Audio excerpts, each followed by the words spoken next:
Эргээд оюутан сурагчдын эрх зүйн боловсролд зориулан бэлтгэв. Эрх зүйн соёл гэж юу вэ? Эрх зүйн соёл бол нийгмийн ерөнхий түгээмэл соёлын нэг хэлбэр. Нийгэм хувь хүний эрх зүйн хүслийн түвшинг тодтгон харуулдаг. Нийгмийн эрх зүйн чанарын төлөв гэдгийг тодорхойлсон.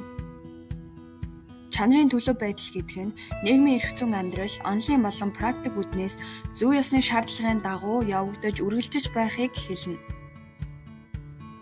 Эрх зүйн соёлыг түүний албан ёсны чанараар нь үзэл сурталын хувьд төрийн болон нийгмийн дэмжлэгтэйгээр иргэдийн эрх зүйн ухамсар, үнэлэмж, зан үйл ажиллагааг төлөвшүүлэх явдал юм.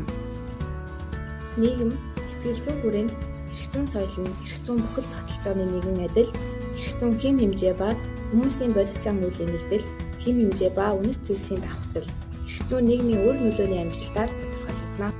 Хувь хүний эрх зүйн мэргэжлийн соёл гэж юу вэ? Мэргэжлийн хуульчдын соёлыг үнэлж цэгнэх үндсэн 3 гол шалгуур байдаг. Мэргэжлийн өндөр мэдлэг ур чадвар, шударга ёс, хүмүүнлэг ёс суртахуун. Эрх зүйн соёл нь нийгэм, хувь хүнд гэнэт төлөвшин бий болдоггүй ухамсарт үндэслэн аажим аажмаар хуримтлагдсан төлөвшин.